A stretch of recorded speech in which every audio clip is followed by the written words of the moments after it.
superior. They came up with this idea that they were superior through evolution, right? So how did Europeans think about music that was not made in Europe, that wasn't European? What kind of terms were they saying? What kind of words? How were they describing, say, Chinese music or Indian music?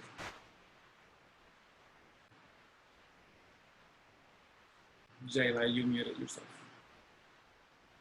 I'm sorry. I said I'm not sure. I didn't get to read the article before it closed. So this is just based off like from last conversation. That's just like what I recalled from it. When you were like, I don't know. I know like you talked about like sorry. I know you talked about like how they tried to like they didn't have really a clear understand. This is what I remember from last time. How they didn't have like a clear understanding of the music, so they tried to like I guess like reinterpret it like from what they understood or didn't understood. If that makes sense. Because I'm honestly Right. I didn't read the article. I didn't do it. Read the article Right. before it closed. Right. Thank you for your honesty. Right. So the point is that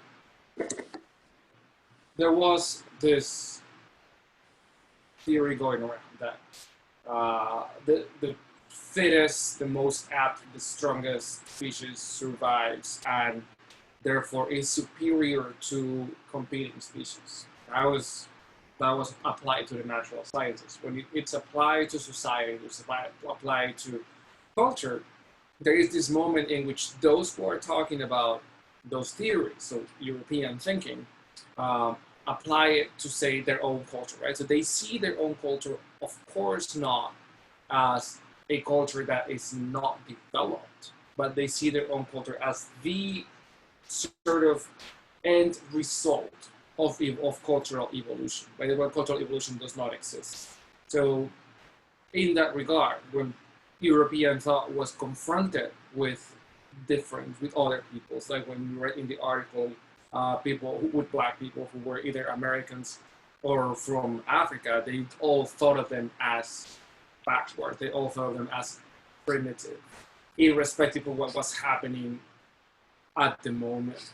So I hope you guys are seeing how important this point is, because I argue that it explains a lot of what we are, of how the world around us is behaving right now. It will, yeah, go ahead. I think evolution to justify the prejudice and demonization of the African or African American music and culture. Yeah, you are exactly right. It was the idea of evolution and seeing yourself as a superior race. Literally, that's how they talked about it. This is documented. I'm not making stuff up. Justify the colonial project before it was justified through religion. And this is not the space to talk about it. We'll talk about it next semester. But now,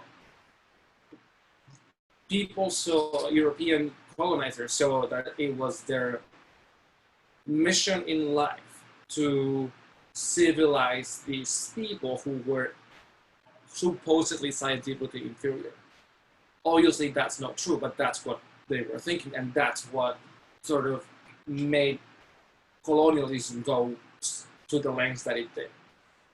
So that's a way of recapturing what we were talking about last week. I know you guys aren't used to talking about history, but I hope I'm making a case of the importance of history, of understanding or questioning rather what happens around you based on the things that you were told when you were growing up. Literally, that's kind of the thing. But we also have to talk about music history because this is kind of where we are. Now, when I say music history, Samuel, what do you think I mean? What history? Samuel. It's basically about our understanding of music came to be, like how people saw it. But what music though? Like Chinese music or Indian music or Latin American music? all types. Interesting. So you think that a music history class, and this is for everyone, you guys think that music history class is about all the musics in the world? Is it based on Classical classical music? classical music. Jayla and then Stanley. Jayla. Isn't it based on like classical music though? Because I don't ever see like maybe in like the 20th century you start hearing more about other stuff, but I don't. I think it's basically based on like classical music and the eras it's been through. Interesting, Jayla. Stanley, what were you going to say? Thank you, Jayla. I also said classical music. Right. So you're both right. Yes, Shayla? I want to say that it's classical European music. Interesting. And it's a good distinction because India, as we understand the country right now, also has classical music. We'll talk about that. Now, the million-dollar question, Carolee, why do you think we have to talk about classical music, so-called classical music? Oh, Carolee, I intimidated Carolee, and she left. Jewel, do you have audio?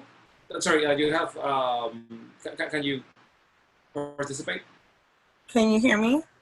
I can. Hello, Jewel. Okay, I put on my iPad inside. That's right. So why classical music?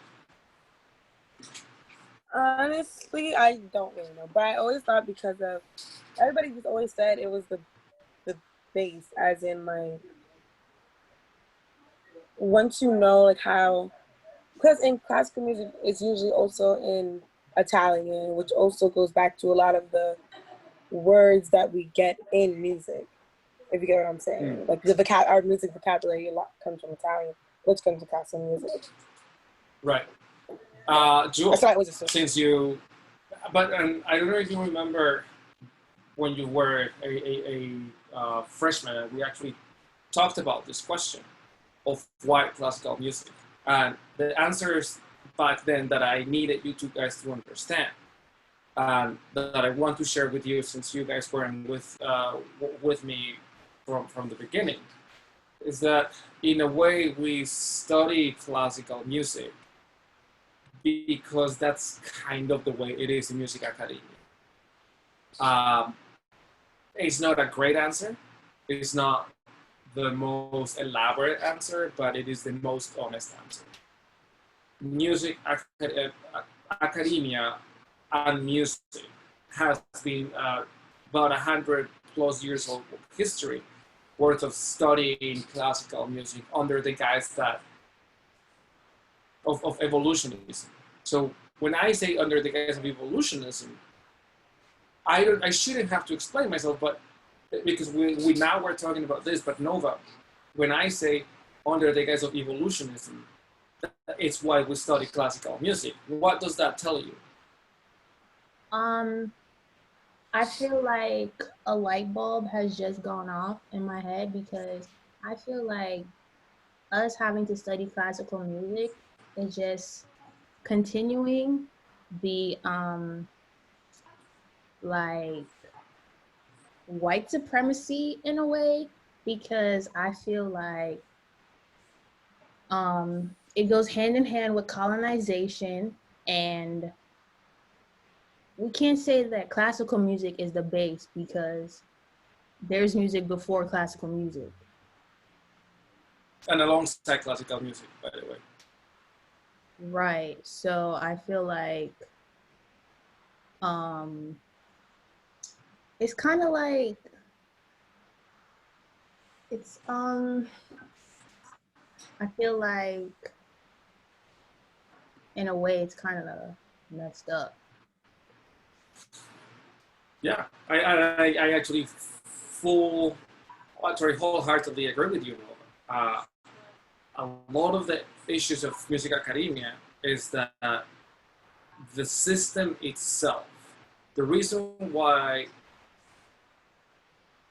we study classical music, the historical reasons, it's because it is a system based on elevating the artistic production of white supremacy. it is not couched obviously in that language, that it is because of white supremacy that we study it. It's rather the implication of music academia being the way it is. Like, you go to a music conservatory, you're not going to study music production, you're not going to study jazz necessarily, you're not going to study singer-songwriting, you're going to study classical music.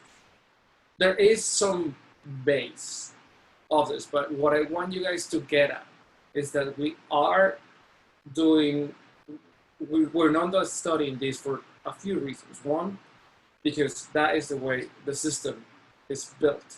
And insofar as you want a music education and you have a music education and are pursuing it in NIAN, you have to be competitive to everyone else who's getting that education. And you guys live in New York City. Rafael, what is the competition of musicians? Like, can you name some places that are your direct competitions as music students? New Orleans is a pretty good scene. No, but I'm saying like music institutions, like music schools in New York City. Who are you competing against? Juilliards. There's Juilliard. What else? Juilliard, the New School. There's Manhattan School of NYU Music, Columbia Music. NYU. Right. Columbus, City University's got a good music program. So there's a lot. So that's your competition, guys. If we don't make sure that you are not competitive with the Juilliard folk, we're not doing our job. And for the Juilliard folk, they have no problem in accepting that that's the way it is in music education. So that's what you're up against, first of all. But I think what you have an advantage of, to Nova's point of view, is that once you're able to critique, to understand the bearings of the system, then we can be much more effective about studying it.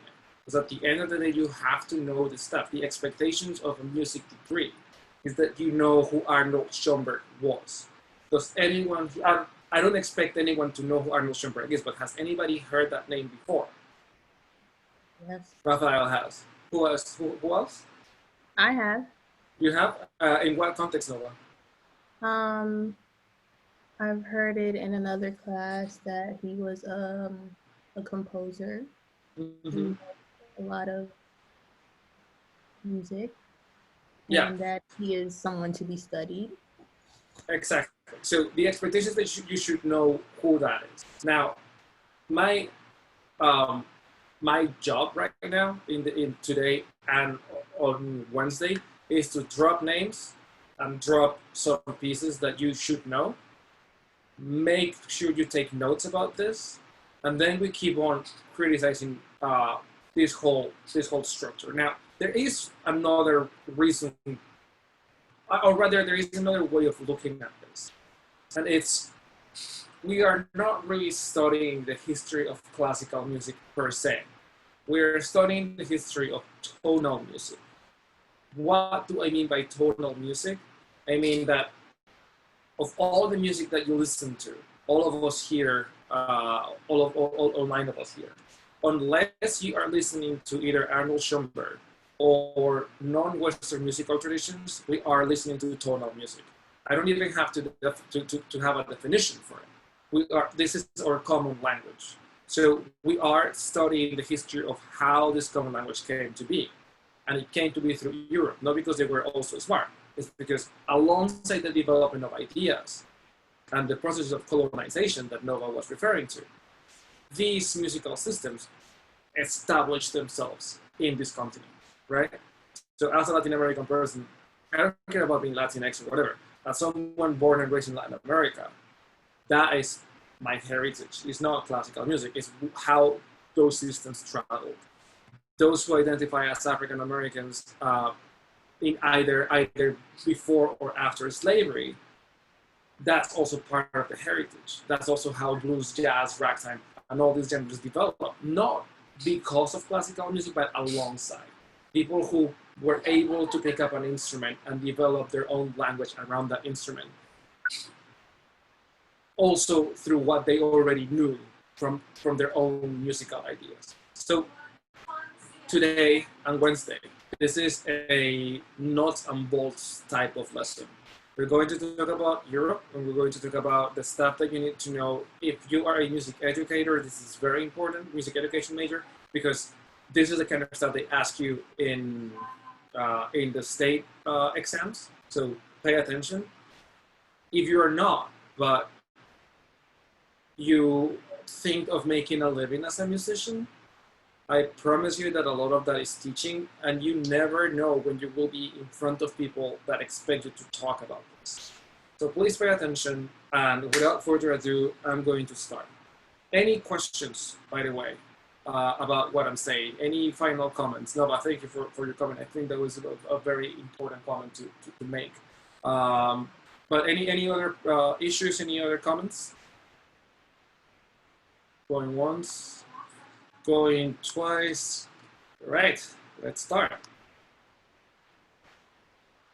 So I'm going to share my screen. And I have a presentation prepared for you guys that I want to go over, as I said, both today and on Thursday. So let me just do a little bit of, I want to see everyone here. Excellent. All right, here it goes. So we're going to talk about the idea of modernism. Very quickly, I want Stephanie, what do you understand with by the word modernity? What is something modern? Something never seen before. Something never seen before. Very interesting. Stanley, what do you think modern or modernity is?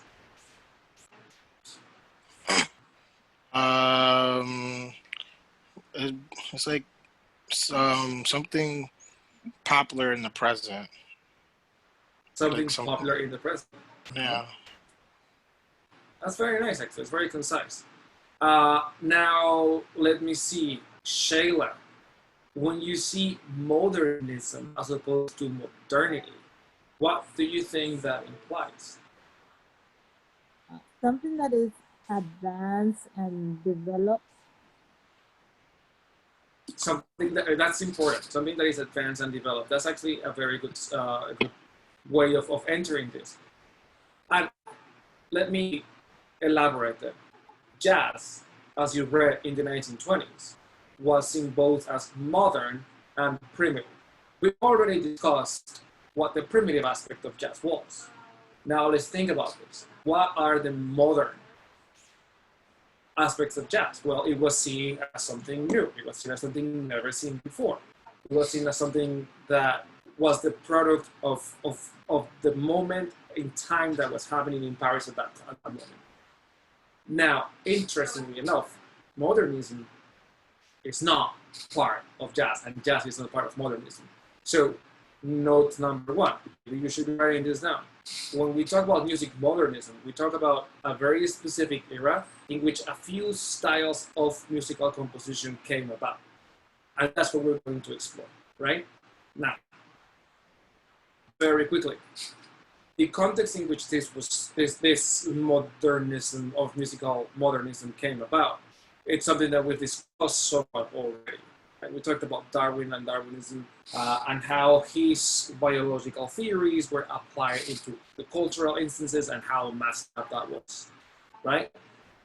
We haven't talked about Marxism, and I know nowadays when you guys hear Marxism, they're like, oh my God, communists. That's not what Marxism is.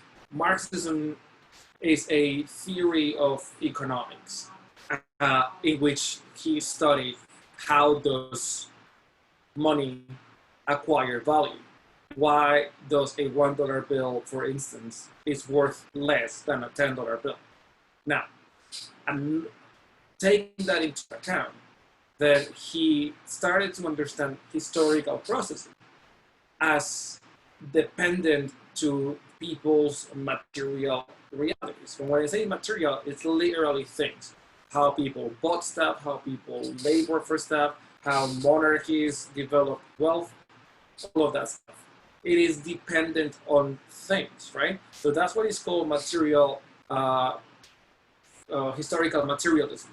Right? That if you want to study, say, the rise of the Industrial Revolution, you have to study then how it is that this person who owns this factory goes and cuts all these trees to fuel the machines in which he is producing iron tools or whatever. So it's not about how people felt. It's about what were the things, the material reality that allowed for these things to happen. And the last thing that is important then is Freud. Both Marxism and Freud are interesting because they're asking. So by the way, Freud was a very influential psychologist who was the father of psychoanalysis. And what's important here is that this created a crisis of identity, as it were. The crisis of identity is that long were the days that you were what you thought, for instance, God was the only being that determined our existence. Obviously, we believe that, but that wasn't the case in the history of ideas that we're studying, right? So Marx is saying, no. Your history did not depend on you as an individual or your parents or anything. It depended on the material conditions around it. And Freud said, by the way, you are not an individual. You are a subject. And you are a subject of things that you didn't even know, of your subconscious, right? So imagine that for the first time ever, you are confronted with an idea that you are not autonomous and that God has nothing to do with it. How do you think you would feel, Samuel? If you heard that, and you've never heard that before, how would you feel?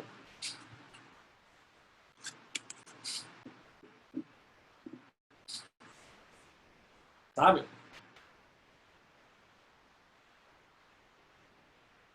All right, Samuel.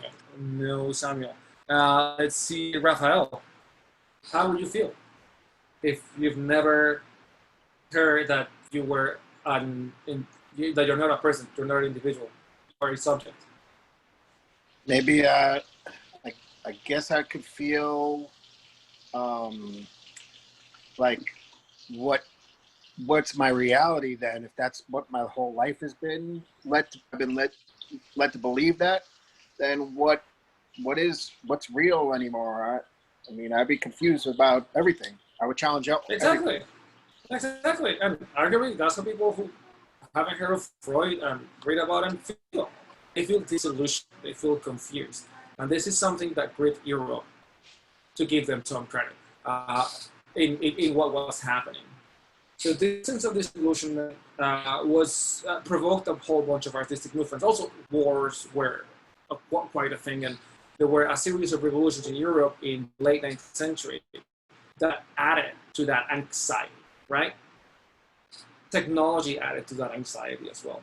So some of the movements that you should know, even by name, are Impressionism, Expressionism, Abstraction, Cubism, Surrealism, Existentialism, and Nihilism. Briefly explain. We're going to talk about Impressionism a bit more, but Impressionism, you can think about it as a representation of an object or a scene that is not trying to capture the reality of it, but rather the subjectivity of it, the impression. So when you see like Van Gogh's Starry Night, no one can say that that's a Starry Night.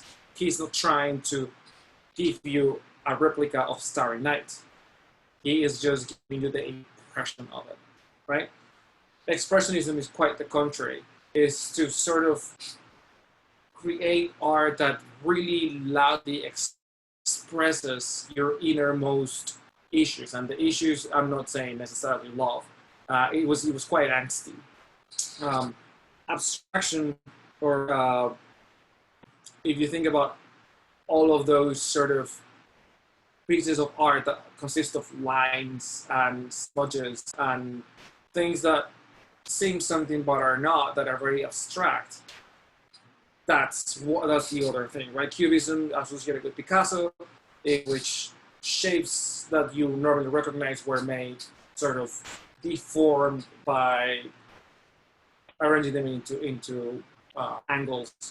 Surrealism things that don't exist so necessarily, right? So for instance, there is a painting that is someone, a man, right, in a suit with a hat, but the head is an apple. That's realism, right? No one has an apple for a head, to think. Existentialism, the the dread of living, and that kind of begets nihilism, in which living makes no sense. There is no point, like soon you will be dead. So why living? It wasn't necessarily a suicidal goal, but it was rather the pointlessness of life. Why represent a beautiful sunset if it doesn't really matter, right? And this was also reflected in music. Sorry, I know it's Tuesday and it's sad, but here we are. So, moving on. Any questions, by the way, about these artistic movements? Any comments? One question. Yeah. Would Dali be considered surrealism? Yeah, absolutely. Salvador Dali, it's one of the foremost exponents of surrealism. You guys should, like, if you guys make sort of notes of this, you should go online and try to look these people up. It's really cool. The Met, both the Met, but also the Modern Art Museum, MoMA, has a fantastic collection of all this stuff. So we're talking about history, sort of the present, as it were. Anyway, here we go. Very quickly then, there was another issue happening, that countries didn't exist back in the 1850s. North America, huge exception. Haiti, huge exception.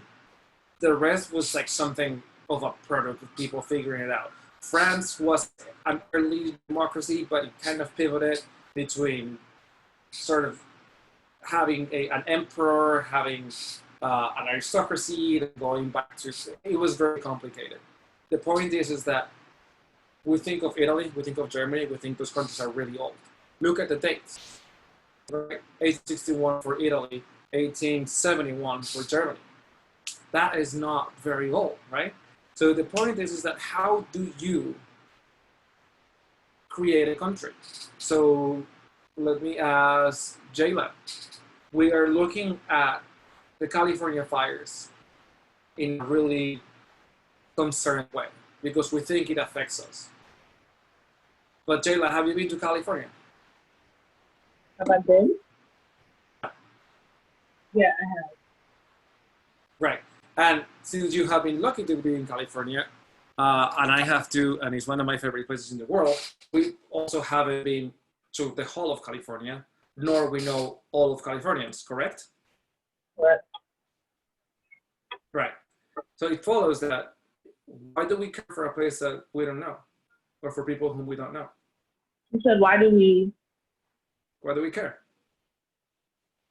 Why do we care? Because it could, I mean, some people, for the fact that it could be them in that situation or them, like, I don't know.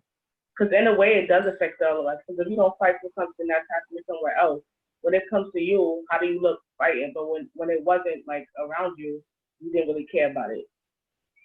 Right. And put it this way, we are concerned about California's fire, but are we concerned about the Amazon's fire in the same way? I mean, if you're an environmentalist, of course you are.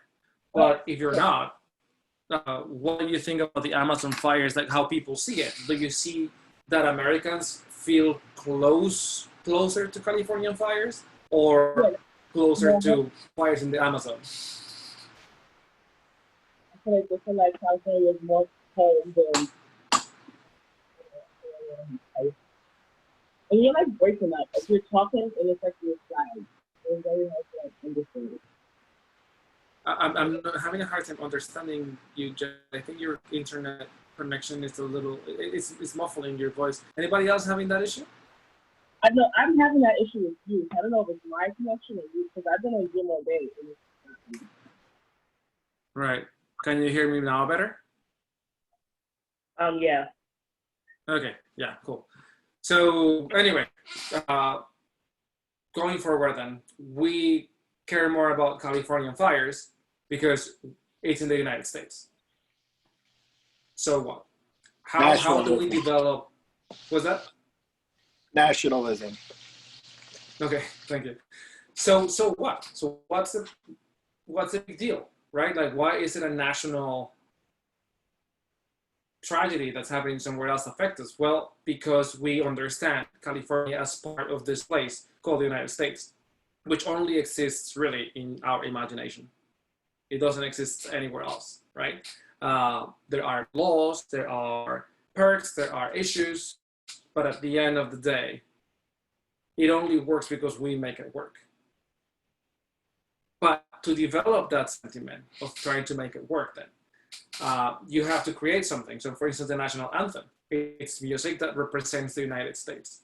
For instance, the flag, it's a depiction of something that represents the United States. That's how you create nation, right? And to create nation, also have a lot of music to it, and that's really important. We're going to get back to this because I want to talk about impressionism now. Impressionism is associated mostly with the French movement. It's the last. Sorry, What's that? I missed the last bullet point on the last bullet point on the last slide. I'll screenshot it. Let me go back to the. Is this what you mean? I just the last. I'll screenshot it. You can just. All right. Sorry. Okay, that's okay. So anyway, any questions on nationalism and how nations are made and whatnot? All right, cool. So let me just move on to impressionism then. And I hope you also take note, right? The whole point of impressionism is to not understand the plot, meaning what things are about, but rather to experience sensations. And experiencing sensations, it's what this whole thing is about. The most important composer associated with impressionism is Claude Debussy, French composer who kind of understood music as something that needed to be experiencing sensations and rather than histories. So German music was very big in telling a big story, right? Opera tells big stories. Debussy was like, you know what? Let me rethink that. So he came up with ways of making music that I'm not going to explain in detail that made it so, which basically is trying to get away from the tonal system. So everything you've studied so far of the relationships between the dominant and the tonic, it's kind of changed in Debussy's mind. Let me play you then one of the most iconic examples in Debussy music. Going to share a different screen. Let me just 1 second. Here we go. We're going to listen to like 30 seconds of this. No, actually no, like a minute. It's very pretty. You hear it? Thumbs up?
So before I go on to the next slide, this piece is called Clair de Lune, or the clarity, or the sharpness, or the moonlight. Not moonlight sonata, that's Beethoven. Now, let me ask Stanley. Stanley, can a composer capture moonlight?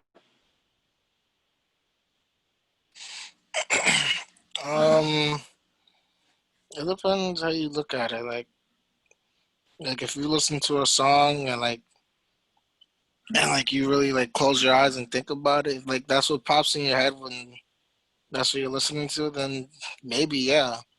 But like it depends how someone interprets it, because someone could listen to this song, close their eyes, and just start picturing things. It could be something way more different.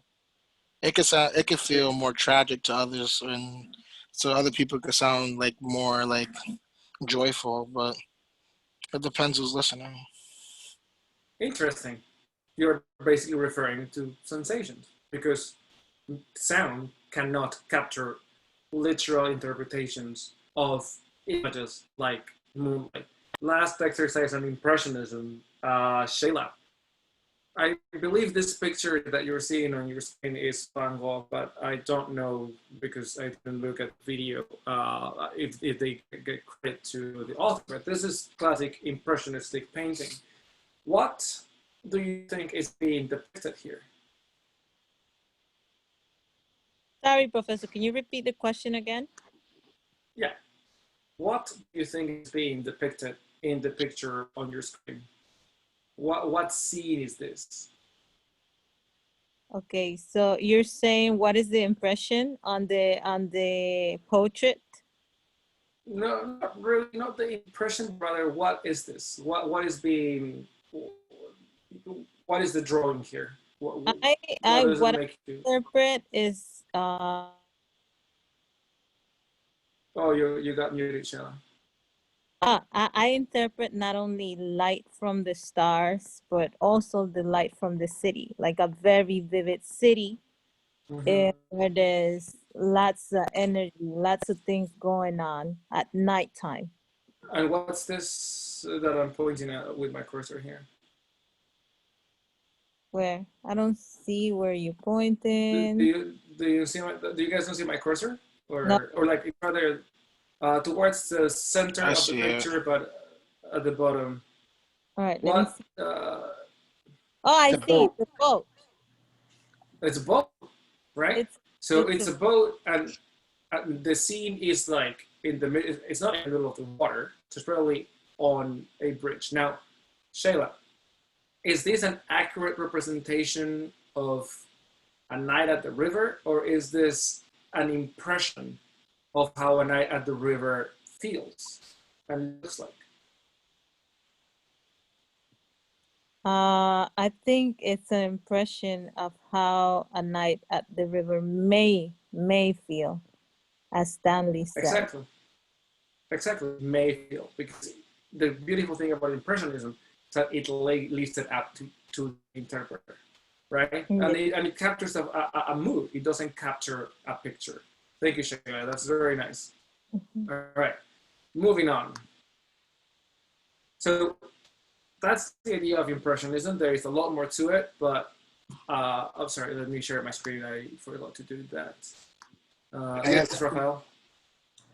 Of course. So part of the effect that you could have as an impressionist painter is the title that you give it, because even though somebody might not think of that feeling, maybe you could describe the feeling to cause them to feel that way just by using that title, like the way the title of the song is. It's like I think he's trying to point you in that direction with it. He's like, put your mind there. It's pretty Absolutely. cool. There's definitely a suggestion to it, right? And by the way, if you guys are composers, not as or like singer-songwriters or whatever, take note of what these folks did, because this is cool and it's been tried over and over again. So these are tried and true methods that can help you make a pretty good song. This is not only to like learn about dead whititudes. Of course, that's what we're doing. That's the system. I need to get you guys through it. But is there nothing there for us except this? I don't think so. All right. Another guys you guys have to know about is Maurice Ravel.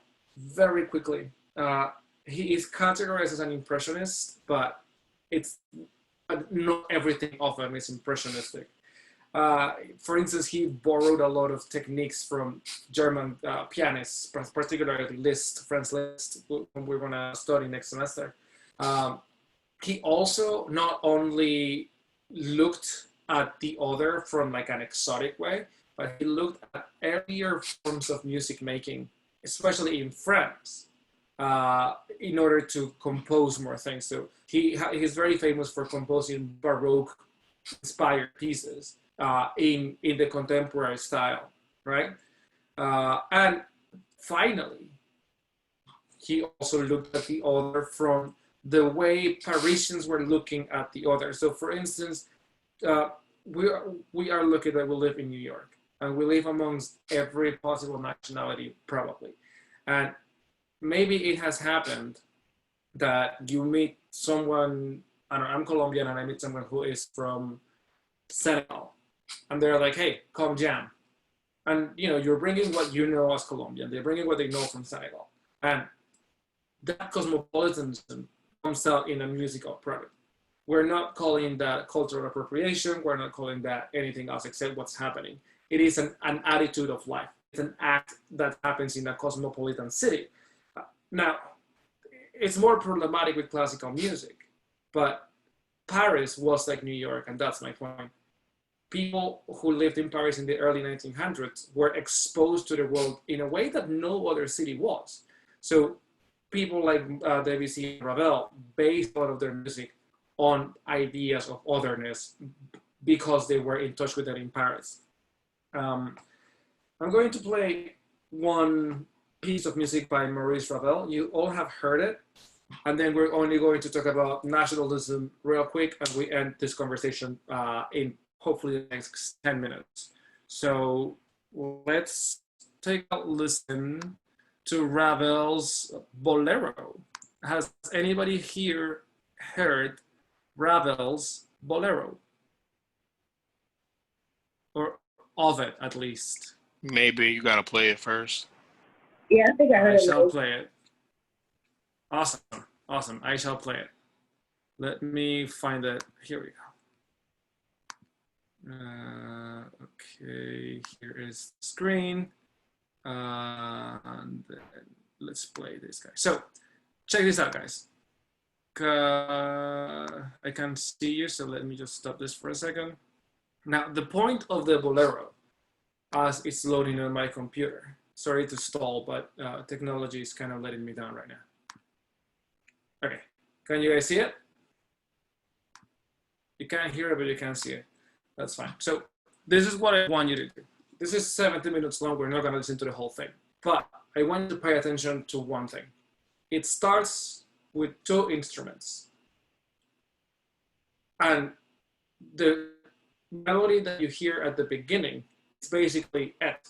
It's about a 30-second melody, maybe less, drawn out for 17 minutes. The point of this piece is to create a crescendo, so intensification of sound, through texture, meaning adding instrument to the melody bit by bit by bit. This is based on an idea of Spanish gypsy formulation. So it's not traditional Spanish music, but you can hear some Spanishness on it. Here we go. Thumbs up if you hear it, please. Thank you.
That's the whole song. So this is now with more instruments here. You can hear strings, pizzicato in the bass, oboe takes over the melody, same melody. And you still hear snare with the exact same motif at the beginning.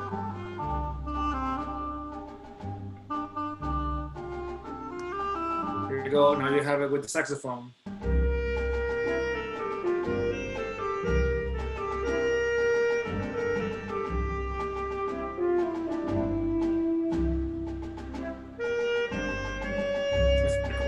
Now you have it with two instruments.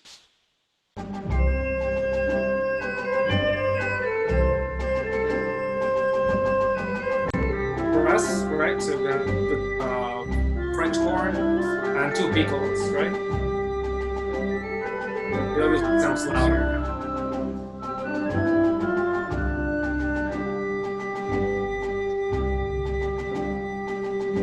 Now let's listen to the section. Here are the woodwinds.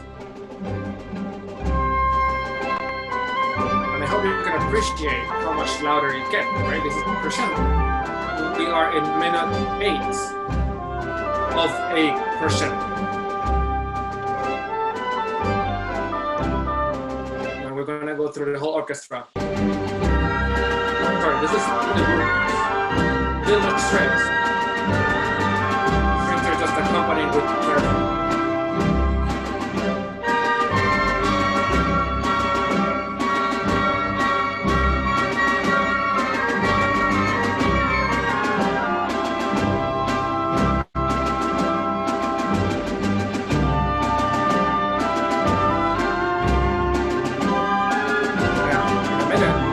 Trains are going to come in.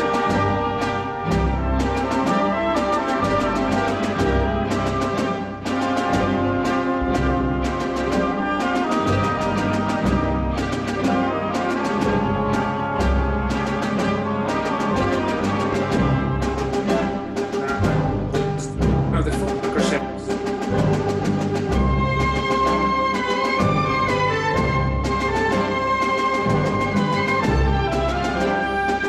All we need to add is the brass in along.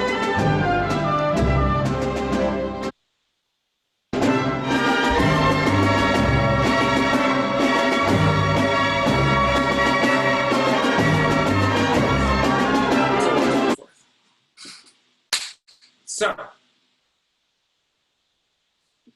what's the takeaway here? Is that we can start to see that composers were laboring alongside concepts, not only how to create beautiful sounds or not beautiful sounds, but how to elaborate a concept, as lame as it is. But think about it.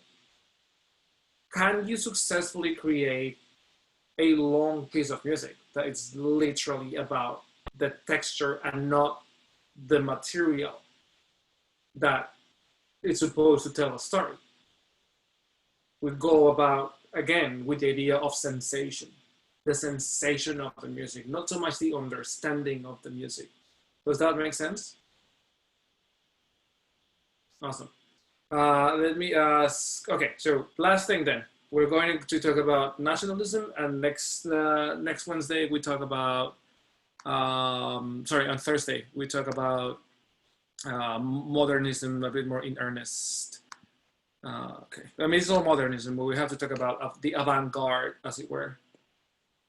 Okay, so this is the last slide, you guys. And pay attention to this one because this is important. How do we feel American? A lot of it has to do with music, even though if it's not the same music.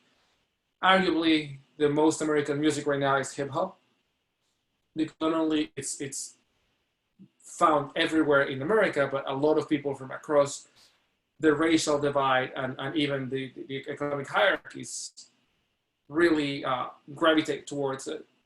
I'm thinking about even back in the day, we're thinking about pop, right? Taylor Swift.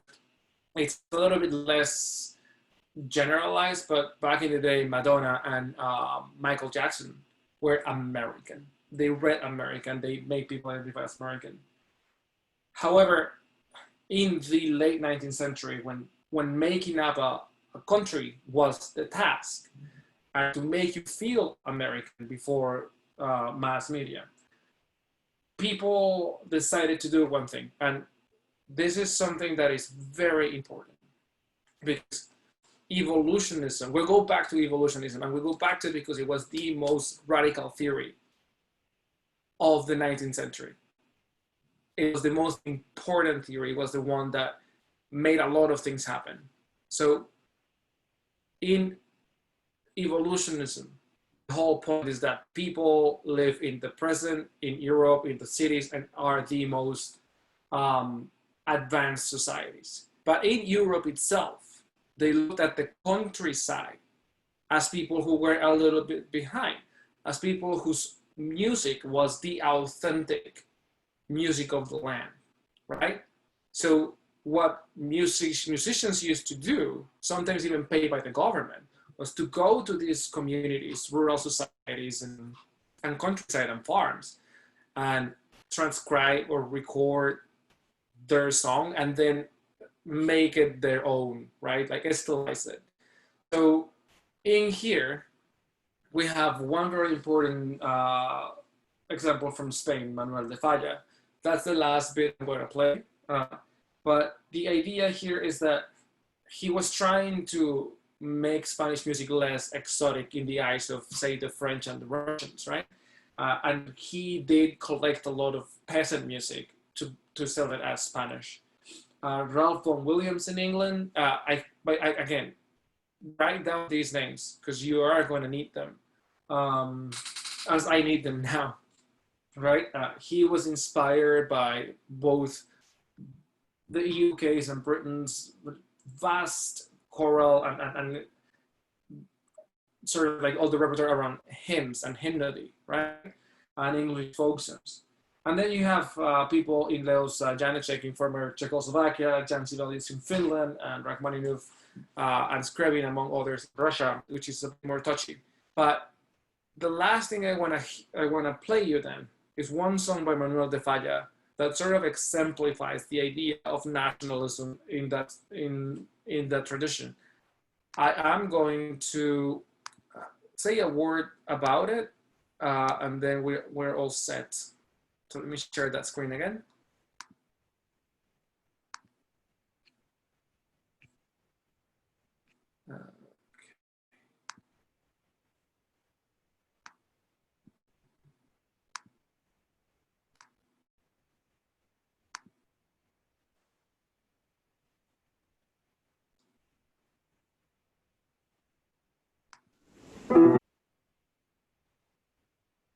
There's one song that I want you guys to hear.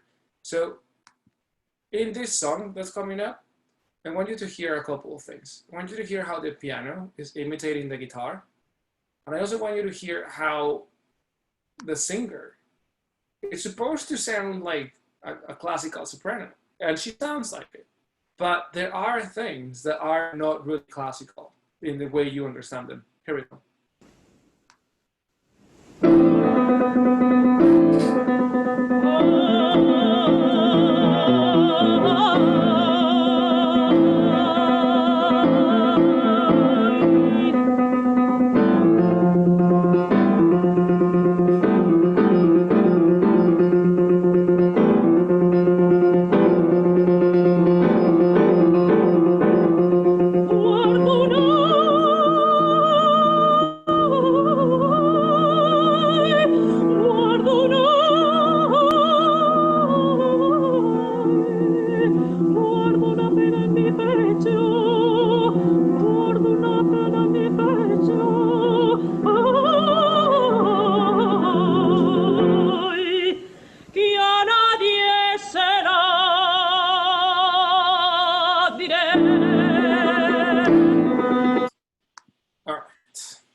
That is the first part of European modernism that we are going to talk about here.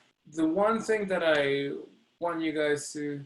Oh, what's happening here? I'm breaking up? Oh, crap. Am I still breaking up? That was 20 minutes ago. Sorry. The one thing that I want to finish with then is that the history that I'm telling you guys is not so much something that is past, but it's something that it's still very much in the present. Because especially when we talk about nationalism, when you hear, and you're going to hear about it tonight if you're going to tune into the presidential debate, there are two competing narratives, at least two, about the United States and what the nation is and who gets to be an American and who doesn't get to be an American. These are not new conversations. In fact, these are not only old, but unresolved conversations. What is an American character and what is reflected in American music? We didn't have the chance to study jazz in this L&M section, but if jazz became American, it did so because it made money, not because when it came out, it was well received. On the contrary, jazz was pretty derided, right? So I guess what I'm trying to say here is that this is the history of the present right here. This is the history that's really affecting us right now.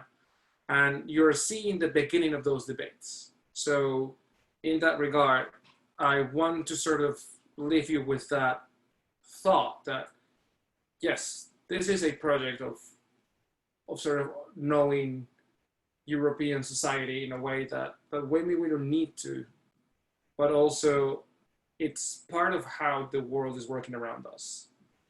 So with that in mind, I want to ask Kev, since you joined us late, to close us up with a prayer. And once you are done, we should end the conversation. Lord, we give you thanks for this day. We give you all the honor and glory for who you are. Thank you, Lord, for Carlos's and Lars's patience. We give you thanks for their time. We give you thanks for giving us this opportunity, Lord. We just ask that you keep us safe tonight and that we may get through this time. And we just give you all the glory, Lord. Amen. Amen. Thank you, Kevin. Remember, the theory lesson is already posted on YouTube, so check it out on your own time. Professor Franson is going to be in touch with you. And yeah, see you guys on Thursday. Thank you. Thank you.